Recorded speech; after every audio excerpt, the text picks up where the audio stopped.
actualité de la prise en charge du patient diabétique, surtout de type 2.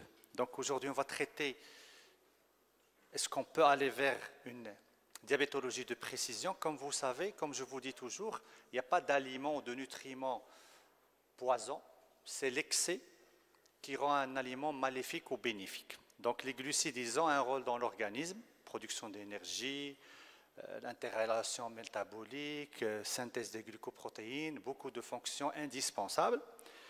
Bien sûr, je ne vous apprends rien, on a deux principales réactions du métabolisme glucidique, la dégradation et la synthèse, donc en l'occurrence la glucogénolyse et la glucolyse, la glucogénogénèse et la néoglycogénèse. Mais concernant le diabète de type 2, comme vous savez, il y a une insulinorésistance, qu'on l'avait déjà traitée à Tanger si vous vous rappelez, qui commence, on ne savait pas pourquoi avant, maintenant on sait pourquoi, qui augmente, puis elle se stabilise, avec une hypersécrétion d'insuline, des fois qui précède cette insulinorésistance, qui augmente, puis diminue, avec une hyperglucagonémie qui est absente au début de la maladie, puis elle apparaît dans un contexte inadapté. Bien sûr, mais la fonction cellulaire bêta représentée par la courbe rouge ne cesse de dégringoler, malgré cette phase d'hyperinsulinisme. Et en l'an 2024, on a toujours des unmet needs. Toujours, on n'a pas de prévention, d'options préventives crédibles, fiables pour le diabète de type 2. Toujours, la génétique du diabète de type 2 reste mystérieuse. Depuis 1992, là où on a eu la première découverte du premier gène impliqué dans la physiopathologie du diabète de type 2, on n'a jusqu'à présent que 15% de la génétique du diabète de type 2 qui est, je dirais, claire, précise et bien codifiée. Aussi, la prédiction des complications. Il y avait une notion avant, il n'y a pas de néphropathie sans de rétinopathie. La neuropathie, c'est après 20 ans d'évolution. Il y avait beaucoup de concepts que, dans notre pratique courante, on ne les voit plus. Et on a assisté aussi à un rajeunissement de la survenue du diabète de type 2 avec, je dirais, une agressivité de la maladie. On avait tous vu des patients qui ont eu le diabète à 65 ans, ils sont restés sous metformine des années, aucune complication. Maintenant, on a des diabétiques à moins de 45 ans, moins de 40 ans, voire même moins de 30 ans. Et rapidement, ils sont insulinécessitants, rapidement, ils ont des complications micro- et macro-angiopathiques. Et bien sûr, la place de la bithérapie d'emblée. Donc on va voir aujourd'hui, est-ce qu'elle a une place? Et est-ce que la diabétologie de précision serait un jour une réalité? Donc depuis 2015, c'est De Fronzo qui a commencé à parler qu'un seul médicament, c'est une stratégie vouée à l'échec, qu'un seul médicament impossible qui gère, qu'il corrige tous les mécanismes physiopathologiques du diabète de type 2. Bien sûr, parce qu'avant, on croyait que seul le tissu adipeux, le foie et le muscle qui sont impliqués. Et surtout avec l'avènement des résultats de l'étude UKPDS qui a parlé que plus on rajoute d'agents, de médicaments, plus on améliore l'équilibre et plus on améliore aussi le pronostic et la survenue des complications. Et une autre conclusion, c'est garder les cellules bêta en bonne santé. C'est un objectif central pour, je dirais, un effet bénéfique plus durable. Comme vous savez, comme on vient de dire, il y avait avant les 3 organes impliqués, le muscle, le tissu adipeux et le foie, mais avec l'avènement de l'effet incrétine, le microbiote, et maintenant on considère plutôt avec la chirurgie bariatrique que le tube digestif est une glande endocrine. Le rein qu'on croyait toujours victime du diabète de type 2 avec l'avènement des inhibiteurs SGLT2, on a compris que lui aussi il a une part dans la genèse du diabète de type 2 ou dans l'aggravation de l'évolution. Et bien sûr, le système nerveux autonome que nous avons déjà traité à l'ADN. Là, je partage avec vous une étude de 2020 qui parle sur Early Beta Cell Dysfunction, la dysfonction cellulaire bêta précoce. Et là, on a les 2 types du diabète de type 2, les 2 sous-types si j'ose dire, les patients qui ont une insulinorésistance, suivis d'une réponse insulinique, je dirais, adaptée à cette insulinorésistance, élevée, augmentée, donc le pancréas réagit, et à la longue, on aura un épuisement pancréatique. C'est le concept qu'on connaît bien sûr.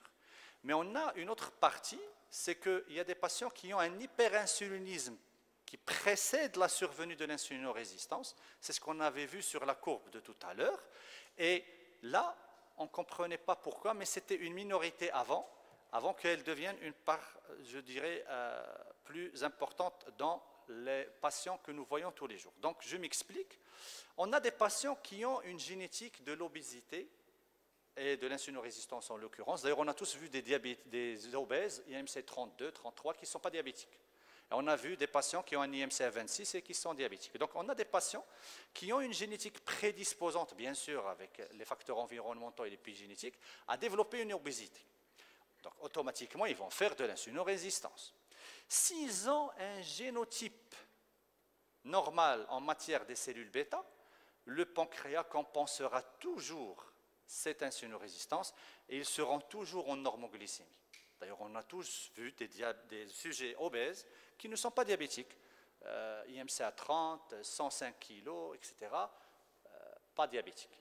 Mais si le patient il a la prédisposition génétique pour être obèse et développer l'insulinorésistance, mais il a un génotype anormal en matière des cellules bêta, il y aura la fameuse courbe rouge que nous avons vue tout à l'heure. Il y aura la baisse de la production, de la fonction cellulaire bêta, et là, il aura la dysglycémie. Et donc, ça, c'est une notion très importante. L'autre cas de figure, on a des patients, toujours dans le cadre de l'épigénétique, ils ont bêta-cell overstimulation. Donc, ils ont une hyperstimulation des cellules bêta. C'est ce qu'on avait vu à l'ADN, si vous vous rappelez, avec le système parasympathique et sympathique, lors de l'avant-dernier congrès, je pense. Donc, ils auront un hyperinsulinisme. Et je vais vous montrer un cas clinique pratique de ce cas de figure. Donc, ils auront, bien sûr, les gènes de l'obésité, mais là, s'ils ont un génotype prédisposant, ils auront un diabète de type 2. Et donc, le diabète de type 2, finalement, se développe lorsque les cellules bêta, ne pouvant plus gérer cette insulinorésistance, s'épuisent. La diabétologie de précision. Avant, on mettait tous les œufs dans le même panier. On commençait par la metformine, 3 ans, 4 ans, 5 ans, puis sulfamide, 3 ans, 4 ans, 5 ans. Puis on rajoutait un inhibiteur de PP4, ou à l'époque la carbose de glucose, 3 ans, 4 ans, 5 ans. Et puis c'était l'NPH et les Mixtar. Maintenant, non. Il faut stratifier nos patients diabétiques de type 2 afin de personnaliser leur prise en charge. C'est ça la diabétologie de précision. Pourquoi pas chez certains patients commencer d'emblée par la bithérapie? Je m'explique. On a ici la palette de McCarthy. C'est, je dirais, l'étude approfondie des mécanismes que nous avons vus tout à l'heure, l'insulinorésistance, l'insulinodéficience et l'hyperglucagonémie. Et là, en, je dirais, 2024, on a certes la fonction cellulaire bêta représentée en bleu. Plus la couleur est claire, plus la fonction est intacte, plus la couleur est foncée, plus la fonction est détériorée. L'insulinorésistance, on l'a divisée par 3. On a l'insulinorésistance du foie, on a l'insulinorésistance du muscle, qui est différente, et on a l'insulinorésistance du tissu adipeux. Et là, l'effet incrétine gagne beaucoup de place et d'intérêt dans la genèse du diabète de type 2, avec l'hyperglucagonémie que nous avons depuis toujours. Et donc, si on prend ce patient dès qu'il y a une hémoglobine 5%, et je vais vous montrer le cas clinique à la fin, 5%, si on peut faire maintenant un profiling pour voir son phénotype, on va traiter ça aujourd'hui une partie. Dès que j'ai le phénotype, je peux devenir le génotype, parce que le phénotype, c'est l'expression du génotype qu'a le patient. Si vous vous rappelez, on avait fait le gène REST, le PAX et le ARX à l'ADN la dernière fois. Et donc, je peux deviner quel serait...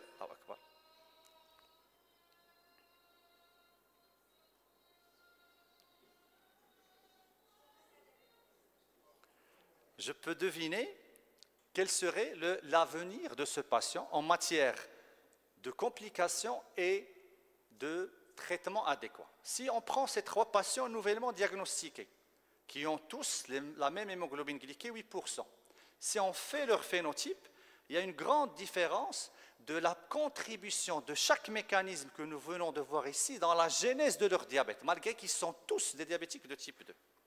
Et donc, si je donne la metformine en première intention chez ce patient-là, j'aurai un résultat spectaculaire. Vous allez le recevoir en consultation, il aura 10%, 12% d'hémoglobine glyquée, vous allez donner 2 grammes de metformine avec l'hygiène de vie, il va revenir avec 6. Mais si je donne la metformine chez ce patient-là, vous n'aurez pas la bonne réponse. Et vous allez dire, c'est un mauvais répondeur à la metformine, il faut manger beaucoup de laitue et de concombre, et vous allez incriminer d'autres facteurs. Vous n'allez pas dire que le profil de mon patient nécessite une prise en charge différente de la prise en charge classique. La même chose pour ce patient, regardez l'effet incrétine très détérioré au moment du diagnostic. Et donc là, une bithérapie par metformine inhibiteur DPP4 d'emblée fera un résultat spectaculaire chez ce patient-là. Et donc vous allez dire, ah, le tel produit MET est excellent. Mais non, parce qu'il a été utilisé chez le bon profil patient. C'est pour cela que c'est ça la diabétologie de précision, c'est évaluer le phénotype du patient qui va nous permettre non seulement d'adapter son traitement en fonction de la contribution des différents mécanismes physiopathologiques, mais aussi de prévoir son évolution sur le plan complications. D'ailleurs, c'est la nouvelle typologie du diabète de type 2. Donc, on a l'auto-humain, on a l'insulinodéficient, on a l'insulinorésistant hépatique, l'obèse et le diabétique classique, ce qu'on appelle le diabétique âgé. D'ailleurs, en fonction de ces phénotypes, on peut devenir quelles complications fera le patient, prévoir, prédire. D'ailleurs, on avait les concepts que je vous ai dit tout à l'heure. Pas de néphropathie sans rétinopathie. On a des patients qui font la rétinopathie et qui ne font pas la néphropathie. On a dit que la neuropathie, c'est 25 ans après l'évolution du diabète. Non, maintenant, on a des patients qui font de la neuropathie et des pieds diabétiques après 5 ans, 6 ans d'évolution, même 2 ans après, ils vous rapportent des brûlures, des picotements et des troubles de sensibilité. Et donc, en fonction de ces phénotypes, comme on a vu, qui représentent des génotypes, on aura une évolution vers les complications, le régime adéquat avec l'activité physique adéquate et même les classes thérapeutiques adaptées. Et en fonction des complications, par exemple, prenons l'exemple de l'insulinodéficience. C'est le patient diabétique de type 2, âgé de 50 ans, 55 ans, qui vous rapporte 15 kg d'amaigrissement en 2-3 mois, qui fait une cétose diabétique inaugurale, qui fait des signes d'insulinocarence, etc. Et donc, c'est ce patient-là qui va faire beaucoup plus la rétinopathie, d'autant plus qu'il sera insulinonécessitant et il aura la variabilité glycémique. C'est lui qui fera plus de NAC et de neuropathie périphérique. Et c'est lui qui fera plus de dysfonction érectile. Tandis que l'insulinorésistant hépatique, qui n'est pas obèse, l'IMC à 25, 26, le surpoids, c'est lui qui va faire la stéatose hépatique avec des gamma-GT limites supérieures, c'est lui qui va faire rapidement de la microalbe et de la macroalbuminurie, et c'est lui qui va faire l'atteinte rénale, bien sûr, avec l'atteinte cardiaque. Pour l'obèse, c'est un risque intermédiaire, lui et l'âgé, on va voir ça en détail. Les premiers qui ont commencé ça, c'est les Scandinaves, c'est les Suédois. Ils ont opté vers cette nouvelle typologie du diabète de type 2. Et donc avant, ils considéraient 93% de leurs patients comme diabétiques type 2 classiques. Ils faisaient l'approche classique. Avec ce phénotypage, ils ont pratiquement 17% d'insulinodéficients, 15% d'insulinorésistants hépatiques. C'est la pierre angulaire dans ce cas-là de la genèse du diabète de type 2, 21% d'obèses et 39% de diabétiques type 2 classiques. En matière de complications, si on fait le suivi selon cette approche, selon cette nouvelle typologie du diabète de type 2, sur 10 ans, en fonction de ces clusters, en fonction de ces sous-groupes, regardez le phénotype, le sous-groupe, le cluster, appelez-le comme vous voulez, qui fait plus de maladies rénales. C'est l'insulinorésistant hépatique. C'est ce patient-là qui fait plus d'atteinte rénale, suivi du sujet âgé, le diabétique classique qu'on voyait beaucoup avant. Et là, une autre étude qui a fait un suivi sur 5 ans en fonction de ces clusters, en appliquant cette nouvelle typologie du diabète et en évaluant tout d'abord la néphropathie. On a tous vu des patients au moment du diagnostic, il a un DFG à 71. On a tous vu ces patients. Et on a tous vu des patients qui avaient des DFG à 71. On a dit, prenez le Ramipril, buvez 50 litres de Wellmess, ils récupèrent. Et on a d'autres, rien. Oh, la micro-albe, elle commence, c'est le néphrologue. Donc on a tous vu ces patients-là, je dirais, bons répondeurs à notre approche classique néphroprotectrice avant de faire appel aux spécialistes qui prennent en charge ça. Et on a vu des patients bons répondeurs, regardez, et on a vu des patients mauvais répondeurs. La même chose pour la microalbe. On a tous vu des patients avec une microalbe qui commencent à se positiver, on fait le CBU, on traite l'infection, et c'est négatif, puis c'est positif. Puis... Mais on a des patients qui récupèrent après 5 ans selon l'étude, et on a des patients, il faut adresser, c'est le moment de l'adresser chez le néphrologue. C'est pour cela que cette approche, cette typologie va nous permettre d'adresser nos patients au cardiologue, à l'ophtalmologue, au néphrologue à un moment plus précoce. Parce que des fois, on banalise une petite microalbe, on dit non, DFG à 60, c'est pas grave, on réduit, on fait machin chouette, alors qu'il faut là adresser le patient chez le spécialiste de la discipline concernée pour peut-être une prise en charge précoce qui serait plus bénéfique pour le patient. Pour l'atteinte coronaire, toujours l'insulino-résistant hépatique suivi de l'AG, bien sûr, vu le passé pathologique du patient âgé. Pour l'atteinte rétinienne, c'est l'insulinodéficient, comme vous pouvez le voir. Et donc, là, on comprend qu'avant, on disait des concepts sur, je dirais, la base du patient diabétique classique âgé. Maintenant, avec cette nouvelle approche, on peut distinguer les patients qui feront telle ou telle complication avant d'autres. Là, on parle, cette publication de 2022, sur la mortalité du diabétique. Donc, tout ce qui est mortalité cardiovasculaire, mortalité toutes causes confondues. Et là, si le patient il a l'insulinodéficience et l'insulinorésistance, le risque de mortalité est très élevé. Mais s'il a l'insulinodéficience, il a un risque sans insulinorésistance, c'est la courbe bleue, il a un risque de mortalité supérieur à la longue par rapport à celui qui a l'insulinorésistance, qui est obèse. D'ailleurs, les courbes sont pratiquement superposées tout au long de l'étude. À partir de 10 ans, ils commencent à se distinguer. Donc, c'est le patient maigrichon qu'on voit, qui ne nous inquiète pas, qu'il a une petite glargine avec basal bolus, basal plus 1, tandis que le patient obèse qui est en train de, je dirais, aggraver son diabète, etc., c'est lui qui nous inquiète plus. Tandis que le risque de mortalité toutes causes confondues, il est plus élevé quand on a l'insulinodéficience. Et là, je partage avec vous cette dernière étude dans 14 pays sur 12 000 patients, tous les pays qui ont fait cette approche. Bien sûr, vous allez voir des pourcentages différents entre l'auto-humain, l'insulinodéficient, l'insulinorésistant, l'obèse et le classique, l'âgé. Bien sûr, ça c'est le diabète type 1. En fonction du génotype du pays, vous aurez des pourcentages différents. Et je vais vous montrer notre étude nationale qu'on a fait au service, qui est en cours de publication. On va voir nos pourcentages, nous, au Maroc. Et donc, quand vous pouvez voir, en fonction du pays, européen, chinois, coréen, Amérique latine, etc., vous aurez des pourcentages différents. Et donc, la personnalisation aussi de la prise en charge de nos patients émane aussi de notre expérience à nous et de notre population cible à nous, qui est le diabétique marocain. J'ouvre une petite parenthèse pour vous faire la distinction entre l'insulinorésistant hépatique et l'obèse. Bien sûr, l'HbA1c au moment du diagnostic, toujours, il est très élevé chez l'insulinodéficient. Mais regardez le peptide C. C'est un essai randomisé sur 12 738 patients. Regardez le peptide C chez l'insulinorésistant hépatique. Et 3 fois la valeur de l'obèse.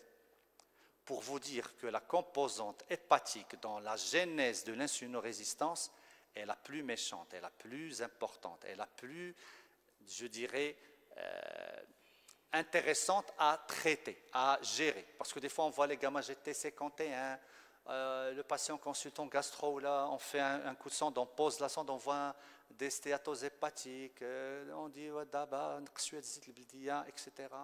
Mais Si vous voyez là, regardez, et si je donne, c'est ce patient-là qui a 12% d'hémoglobine glyquée, je donne sulfamide pleine dose, je donne, je dirais, de l'insuline, c'est ce patient-là qui va faire des hypos, des hyper, des hypos, des hyper. Parce que là, l'approche doit être adaptée à son profil. Regardez son peptide C, regardez l'hyperinsulinisme qu'il a engendré.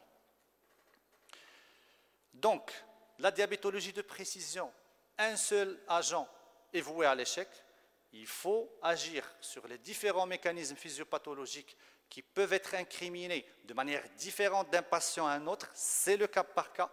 Il faut aussi choisir des médicaments non seulement qui impactent l'HbA1c, qui font baisser l'HbA1c, mais aussi qui ont un bénéfice cardiovasculaire et sur, je dirais, les complications, et toujours prévenir, ralentir, voire même substituer le déclin bêta, parce que plus on conserve le capital bêta sécrétoire, plus c'est bénéfique pour notre patient. L'exploration du métabolisme glucidique, je vais vous donner une petite parenthèse sur comment on fait le phénotypage, mais on va revaloriser un examen qui était un peu banalisé, on va le revaliser. Donc on peut faire du dépistage, du diagnostic, du contrôle, du suivi, voir l'étiologie, demander des auto-anticorps, etc. Mais à visée diagnostique, bien sûr, avant c'était la glycémie à jeun, l'HGPO, maintenant c'est l'hémoglobine glyquée par excellence, mais là, c'est l'HGPO revisité. Là, c'est l'HGPO, je dirais, qui va nous permettre d'évaluer l'insulinosécrétion et l'insulinosensibilité. Je vais vous montrer un cas concret.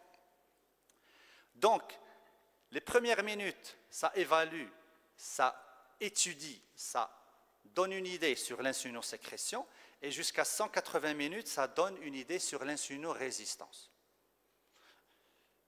D'ailleurs, il y a beaucoup d'index que le laboratoire va vous donner directement, on va voir par la suite. Donc il y a l'index insulinogénique, l'index de Matsuda, il y a beaucoup d'index qu'on peut calculer bien sûr, mais à visée étiologique, on peut évaluer l'insulinosécrétion par l'insulinémie, par le peptide C, par l'épreuve de jeûne, par le clan hyperglycémique, et aussi l'insulinorésistance par l'indice de Omar, l'indice de Quicky, et bien sûr le clan euglycémique. Mais si vous avez les deux là, vous n'avez pas besoin de faire le clan euglycémique parce qu'il nécessite beaucoup de... Il relève de la recherche scientifique.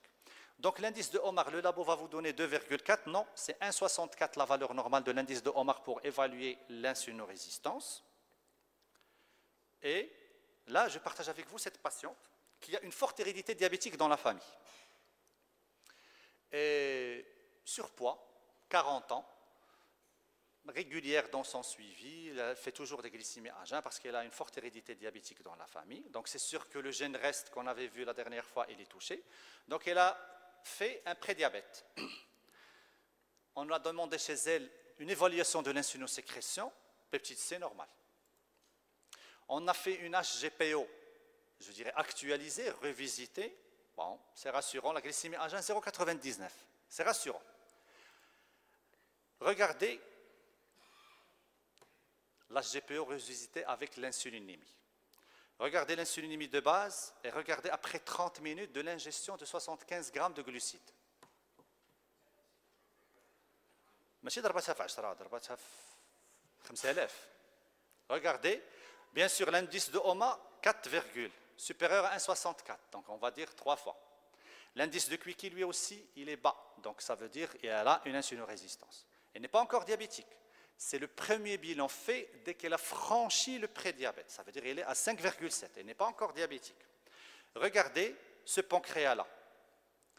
La fameuse courbe que je vous ai montrée au début.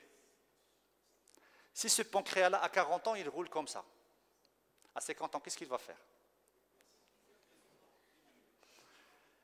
Elle n'est pas obèse. IMC 25, léger surpoids. Sportif.